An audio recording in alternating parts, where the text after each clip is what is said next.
Hi hello welcome back to my channel.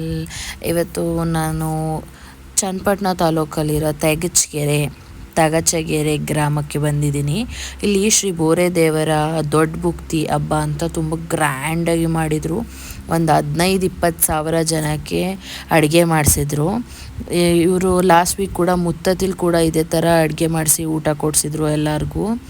ಇವತ್ತು ಅವರು ತೆಗಿಚಕೆರೆ ಗ್ರಾಮದಲ್ಲೇ ಬೋರೆದೇವರ ಹಬ್ಬ ದೊಡ್ಡ ಬುಕ್ತಿ ಹಬ್ಬ ಅಂತ ಮಾಡ್ತಾಯಿದ್ರು.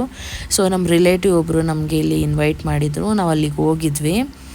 ಅಲ್ಲಿ ಫಸ್ಟು ಅಲ್ಲಿ ಎಲ್ಲ ಪೂಜೆ ಬೋರೆದೇವ್ರ ದೇವಸ್ಥಾನ ಊರೊಳಗೆ ಹೋಗೋಕ್ಕಿಂತ ಮುಂಚೆ ಮಾಸ್ತಮ್ಮ ದೇವಸ್ಥಾನ ಅಂತ ಒಂದಿದೆ. ಫಸ್ಟ್ ನಾವು ಅಲ್ಲಿಗೆ ಹೋದ್ವಿ. ಅಲ್ಲಿ ನೀವು ನೋಡ್ತಾ ಇರ್ಬೋದು ಗಂಟೆ ತೊಟ್ಲು ಎಲ್ಲ ಕಟ್ಟಿದ್ರು. ಆ ದೇವರಿಗೆ ಯಾವಾಗಲೂ ಹೀಗೆ ಓಪನ್ ಆಗೇ ಇರುತ್ತಂತೆ. ಯಾವ ದೇವಸ್ಥಾನ ಏನೋ ಶೀಟು ಏನೂ ಹಾಕ್ಸ್ಕೊಂಡಿಲ್ಲ ಅಂತೆ ದೇವರು. ಫಸ್ಟ್ ನಾವು ಅಲ್ಲೆಲ್ಲ ಪೂಜೆ ಮುಗಿಸಿ ಅಲ್ಲಿಂದ ನಾವು ನಮ್ಮನ್ನ ಪಿಕ್ ಮಾಡೋಕ್ಕೆ ಅಂತ ಬಂದಿದ್ದರು. ಅಲ್ಲಿಂದ ನಾವು ಒಂದು ನಮ್ಮ ರಿಲೇಟಿವ್ ಮನೆಗೆ ಹೋಗಿದ್ವಿ. ಅಲ್ಲಿ ಲಿಟ್ರಲಿ ಯಾವ ಬೈಕು ಯಾವ ಆಟೋ ಯಾವ ಪಬ್ಲಿಕ್ ಟ್ರಾನ್ಸ್ಪೋರ್ಟೇಷನು ಏನೂ ಬಿಡ್ತಾ ಇರಲಿಲ್ಲ. ಗೇಟಲ್ಲೇ ಕ್ಲೋಸ್ ಮಾಡಿಬಿಟ್ಟಿದ್ರು.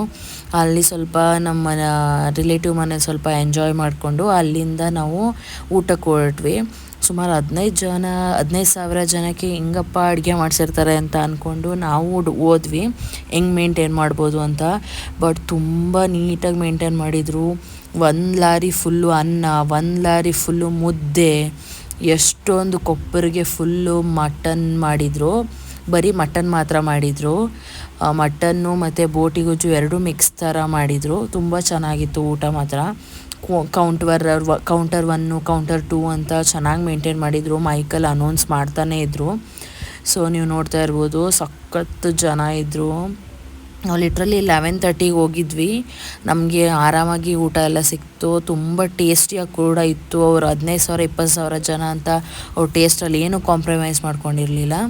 ತುಂಬ ಚೆನ್ನಾಗಿತ್ತು. ಮತ್ತು ನೆಕ್ಸ್ಟ್ ವೀಕು 11ನೇ ತಾರೀಕು ಕೂಡ ಇದೇ ಥರ ಏನೋ ಒಂದು ಬುಕ್ತಿ ಅಂತ ಮಾಡ್ತಾರಂತೆ. ಆ ಊರಿನ ಜನಕ್ಕೆ ನೋಡಿ ಆದರೆ ಹೋಗಿ ಮತ್ತು ಇದೆಲ್ಲ ಮುಗಿಸಿ ಅಲ್ಲಿಂದ ನಾವು ಈವ್ನಿಂಗ್ವರೆಗೂ ಇದ್ವಿ. ಮತ್ತು ನಮ್ಮ ಮಂಡ್ಯಗೆ ವಾಪಸ್ ಬಂದ್ವಿ. Thank you for watching. ಹೀಗೆ ಸಪೋರ್ಟ್ ಮಾಡ್ತೀರಿ ಪ್ಲೀಸ್. ನನ್ನ ಚಾನಲ್ನ ಸಬ್ಸ್ಕ್ರೈಬ್ ಮಾಡಿ, ಲೈಕ್ ಮಾಡಿ, ಶೇರ್ ಮಾಡಿ.